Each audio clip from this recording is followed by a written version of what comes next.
Bismillahirrahmanirrahim. Assalamualaikum warahmatullahi wabarakatuh. Jumpa lagi sama saya, Roza, di materi-materi matematika ekonomi. Halo, apa kabar semuanya? Saya harap kita dalam kondisi baik dan luar biasa, ya.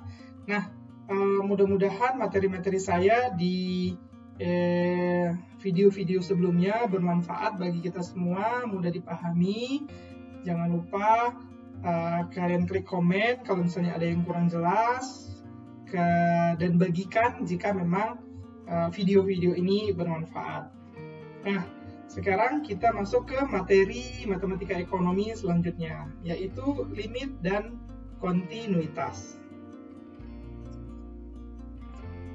Nah, biasanya teori tentang limit ini merupakan konsep dasar yang penting dalam cabang matematika yang dinamakan kalkulus.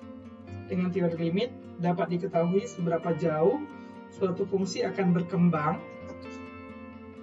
apabila variabel di dalam fungsi tersebut terus-menerus berkembang mendekati suatu nilai tertentu. Ya.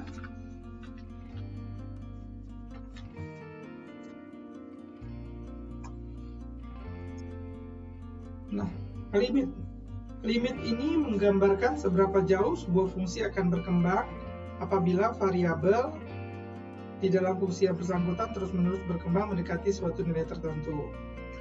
Jika fungsi f(x) mendekati L, manakala variabel x mendekati A, maka L disebut limit fungsi f(x) untuk x mendekati A. Hubungan ini dilambangkan dengan notasi limit x menuju A f(x) sama dengan L, atau bisa juga dibaca limit fungsi f(x) untuk mendekati A, limit fungsi f(x) untuk mendekati A adalah L. Artinya, jika variabel x berkembang secara terus-menerus hingga mendekati bilangan tertentu.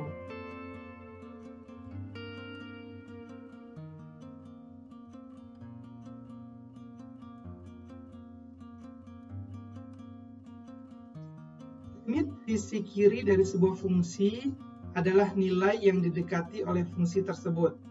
Apabila variabelnya bergerak mendekati limitnya melalui nilai-nilai yang membesar, x menuju A dari sisi kiri melalui nilai-nilai x lebih kecil dari A.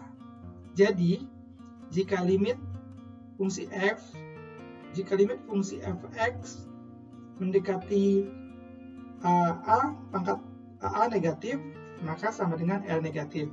Berarti L negatif merupakan limit sisi kiri fungsi x untuk x menuju A.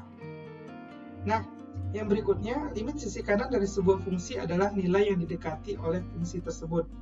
Apabila variabelnya bergerak mendekati limitnya, melalui nilai-nilai yang mengecil, x menuju A dari sisi kanan, melalui nilai-nilai x lebih besar dari A. Jadi jika fungsi limit f(x) mendekati A positif sama dengan L positif. Berarti L positif merupakan limit sisi kanan f(x) untuk x menuju A. Nah, limit sebuah fungsi dikatakan ada jika dan hanya jika limit sisi kiri dan limit sisi kanannya ada serta sama. Nah, limit fungsi f(x) mendekati A negatif sama dengan limit fungsi f(x) mendekati A positif sama dengan limit fungsi f(x) mendekati A. Apabila salah satu dari ketentuan-ketentuan di atas tidak terpenuhi, maka limit dari fungsi yang bersangkutan bisa tidak terdefinisi. Yang berikutnya adalah kaidah-kaidah limit atau sifat-sifat dari limit, ya. Nah, ada beberapa kaidah-kaidah atau sifat-sifat dari limit. Yang pertama adalah jika y sama dengan f(x) sama dengan x pangkat n, dan n itu lebih besar daripada 0, maka limit fungsi x pangkat n yang mendekati A adalah sama dengan A pangkat n. Nah, contohnya, limit fungsi x pangkat 3 yang mendekati 2 sama dengan 2 pangkat 3 sama dengan 8. Oke, contoh yang kedua, limit dari suatu konstanta adalah konstanta itu sendiri. Contohnya, limit konstanta K yang mendekati A adalah K. Contohnya, limit konstanta 3 yang mendekati 2 adalah 3. Oke, kaidah yang berikutnya atau sifat yang berikutnya adalah Yang ketiga, limit dari suatu penjumlahan atau pengurangan fungsi adalah jumlah atau selisih dari limit fungsi-fungsinya. Contohnya adalah limit dari fungsi X tambah fungsi Gx yang mendekati A sama dengan limit fungsi X mendekati A ditambah atau dikurang limit fungsi Gx yang mendekati A. Contoh, limit fungsi 1 kurang 2x kuadrat tambah x pangkat 3 yang mendekati A itu sama dengan limit 1 kurang 2x kuadrat mendekati 2 ditambah limit x pangkat 3 yang mendekati 2 sama dengan 1 dikurang 2 kali 2 pangkat 2 tambah 2 pangkat 3 sama dengan negatif 7 tambah 8 sama dengan 1. Oke. Nah, selanjutnya kaidah atau sifat yang berikutnya. Yang keempat, limit dari suatu perkalian fungsi adalah perkalian dari limit fungsi-fungsinya. Limit fungsi fx dikali gx yang mendekati A sama dengan limit fungsi x mendekati A dikali limit fungsi gx mendekati A. Contoh, limit dari fungsi 1 kurang 2x kuadrat dikali x pangkat 3 mendekati 2 sama dengan limit dari fungsi 1 kurang 2x kuadrat mendekati 2 dikali limit fungsi x pangkat 3 mendekati 2 sama dengan negatif 7 tambah 8 sama dengan negatif 56.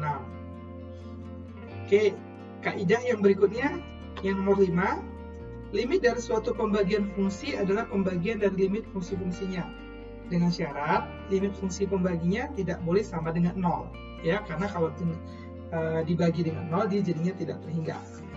Nah, limit fungsi x dibagi fungsi gx menuju A sama dengan limit fungsi x menuju A dibagi limit fungsi gx dibagi A dengan syarat limit x menuju limit fungsi gx menuju A tidak boleh sama dengan 0. Nah, contoh, limit fungsi dari x kuadrat kurang 25 dibagi x kurang 5 mendekati 5 sama dengan limit x kuadrat kurang 25 mendekati 5 dibagi limit x kurang 5 mendekati 5 sama dengan limit fungsi x kurang 5 kali x tambah 5 mendekati 5 dibagi limit x kurang 5 mendekati 5 sama dengan limit x tambah 5 mendekati 5, maka hasilnya sama dengan 10.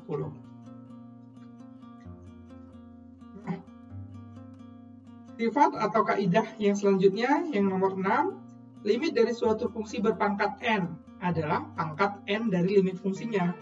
Contoh, limit fungsi x pangkat n mendekati A sama dengan limit fungsi x mendekati A pangkat n. Contoh, limit dari fungsi 1 kurang 2x kuadrat pangkat 3 mendekati 2 sama dengan limit dari fungsi 1 kurang 2x kuadrat mendekati 2 pangkat 3 sama dengan negatif 7 pangkat 3 sama dengan negatif 3/3. Oke, selanjutnya sifat yang ketujuh atau kaidah yang ketujuh, limit dari suatu fungsi terakar berpangkat positif adalah akar dari limit fungsinya. Contohnya adalah limit dari fungsi akar fxn menuju A sama dengan akar n limit fx menuju A dengan catatan n-nya harus lebih besar dari 0. Nah, contoh limit dari akar 3 dari fungsi x pangkat 3 kurang x tambah 44 menuju 5 sama dengan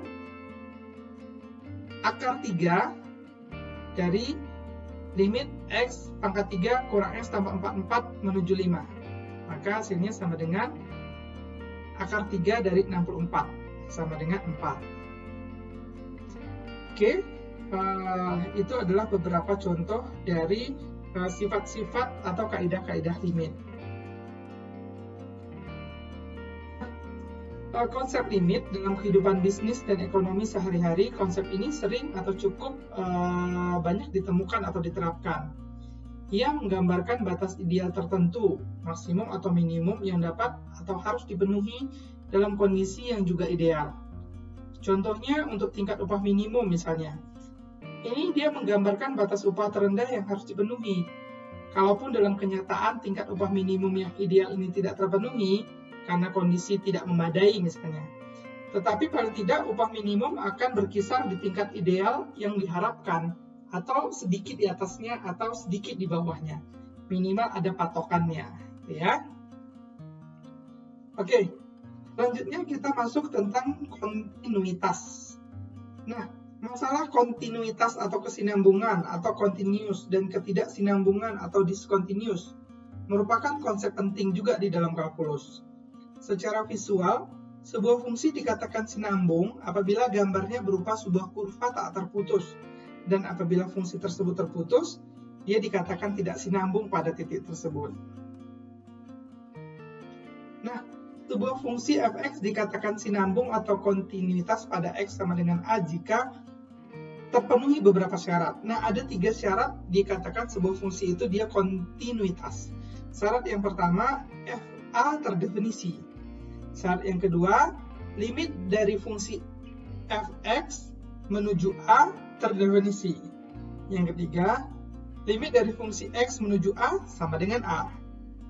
Nah, fungsi f(x) dikatakan sinambung dalam suatu interval b lebih kecil sama dengan dari x lebih kecil sama dengan dari c, atau b lebih kecil dari x lebih kecil dari c, jika ia sinambung pada setiap titik di dalam interval tersebut. Fungsi f(x) yang tidak sinambung pada suatu titik di mana x sama dengan a dikatakan asinambung pada x sama dengan a. Oke, itu tentang kontinuitas. Sampai di sini materi kita tentang limit dan kontinuitas.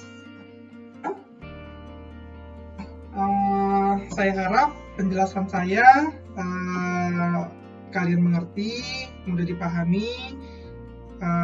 Jangan lupa untuk banyak berlatih mengerjakan soal-soal tentang limit, sehingga pemahaman kita tentang limit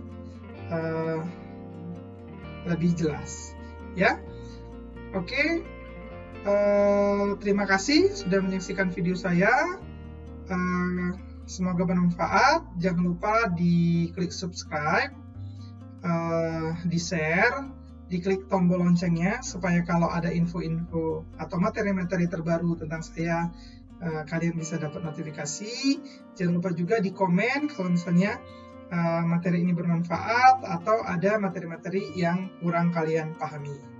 Oke, terima kasih. Assalamualaikum warahmatullahi wabarakatuh. Sampai jumpa lagi di materi-materi berikutnya.